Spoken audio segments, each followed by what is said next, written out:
ബീഹാറിൽ ഇപ്പോൾ നിയമനോത്തരവുകൾ കിട്ടണമെങ്കിൽ വെറും യോഗ്യത മാത്രം പോരാ. മുഖ്യമന്ത്രി നിതീഷ് കുമാറിൻ്റെ നേരിട്ടുള്ളൊരു വസ്ത്രപരിശോധന കൂടി കടന്നു കിട്ടണം. അതെ, ഡിസംബർ 15-ന് പട്നയിലെ ആ വേദിയിൽ കണ്ടത് അക്ഷരാർത്ഥത്തിൽ ആർക്കും അരോചകമുണ്ടാക്കുന്ന കാഴ്ചയായിരുന്നു. ആയുഷ് ഡോക്ടർമാർക്ക് നിയമനോത്തരവ് നൽകുന്ന ചടങ്ങ്. ഡോക്ടർ നുസ്രത് പർവീൻ എന്ന യുവതി സ്റ്റേജിലേക്ക് വരുന്നു. അവർ നിക്കാബ് ധരിച്ചിട്ടുണ്ട്. നമ്മുടെ മുഖ്യമന്ത്രി അവർക്ക് ലെറ്റർ നൽകുന്നു. പെട്ടെന്ന് ചോദിക്കുന്നു, ഇതെന്താണ്? എന്നിട്ട് ഒട്ടും വൈകിച്ചില്ല, സ്വന്തം കൈകൊണ്ട് ആ സ്ത്രീയുടെ ഹിജാബ് അങ്ങ് വലിച്ചു പൊക്കി. എന്തൊരു വിപ്ലവകരമായ നീക്കം! സാധാരണ മുഖ്യമന്ത്രിമാർ തൊഴിലവസരങ്ങളും മറ്റുമൊക്കെയാണ് നൽകാറുള്ളത്. എന്നാൽ ബീഹാറിൽ മുഖ്യമന്ത്രി നേരിട്ട് വസ്ത്രധാരണ പരിശോധന കൂടി നടത്തും. ഒരുപക്ഷെ നിതീഷ് ജി കരുതി കാണും ഇത് മുഖ്യമന്ത്രിയുടെ ഔദ്യോഗിക ചുമതലകളിലൊന്നാണെന്ന്.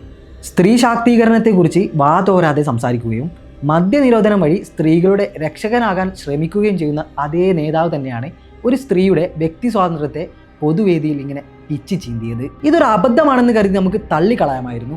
പക്ഷേ ഇത് നിതീഷ് ജിയുടെ ഒരു സ്ഥിരം ശൈലിയാണ്. 2023-ലും ഒരു +2 ടോപ്പറായ പെൺകുട്ടിയോട് അദ്ദേഹം സമാനമായ രീതിയിൽ പെരുമാറിയിട്ടുണ്ട്. സ്ത്രീകളുടെ അന്തസ്സിനെക്കുറിച്ചും മാന്യതയെക്കുറിച്ചും നിയമസഭയിൽ അദ്ദേഹം നടത്തിയ മുൻപത്തെ വിജ്ഞാനപ്രദമായ പ്രസംഗങ്ങൾ നമ്മൾ കേട്ടതാണ്. ഇപ്പോൾ ഇതാ നേരിട്ടുള്ള നടപടിയിലേക്ക് കടന്നിരിക്കുന്നു. ഡെപ്യൂട്ടി CM സാമ്രാട് ചൗധരി അദ്ദേഹത്തെ തടയാൻ ശ്രമിച്ചെങ്കിലും മുഖ്യമന്ത്രിയുടെ ആവേശം ആർക്കും തടയാനായില്ല.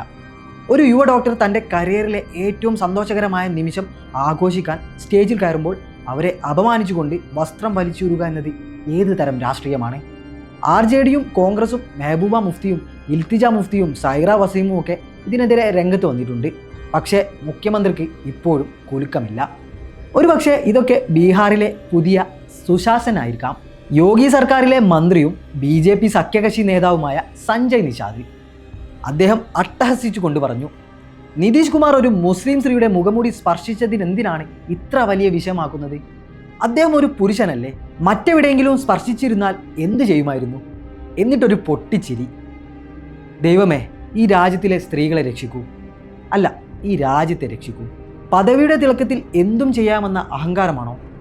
അതോ ഈ പ്രായത്തിൻ്റെ ചെന്നിയില്ലേ, അതൊക്കെയാണോ എന്നറിയില്ല. എന്തായാലും ഒരു കാര്യം ഉറപ്പാണ്, ഭരണഘടന നൽകുന്ന വ്യക്തി സ്വാതന്ത്ര്യം ബീഹാറിലെ സ്റ്റേജുകളിൽ ബാധകമല്ല എന്ന് നിതീഷ് ജി വീണ്ടും തെളിയിച്ചു കഴിഞ്ഞു. ഇതെല്ലാം കണ്ടിട്ട് എനിക്ക് നിതീഷ് ജിയോട് ചോദിക്കാനുള്ള ഒറ്റ ചോദ്യം ഇതാണ്. അല്ല നിതീഷ് ജി, ഈ അപ്പോയിൻമെൻറ്റ് ഓർഡറിൻ്റെ കൂടെ ഇനി മുതൽ ഒരു ബ്യൂട്ടീഷ്യൻ കോഴ്സ് സർട്ടിഫിക്കറ്റ് കൂടി നിർബന്ധമാക്കാൻ പ്ലാൻ ഉണ്ടോ? അതോ ബീഹാറിൽ ഇനി ആർക്കെങ്കിലും മുഖം മറക്കണമെന്നുണ്ടെങ്കിൽ മുഖ്യമന്ത്രിയുടെ സ്പെഷ്യൽ പെർമിഷൻ വേണോ? അടുത്ത എപ്പിസോഡിൽ കാണാം.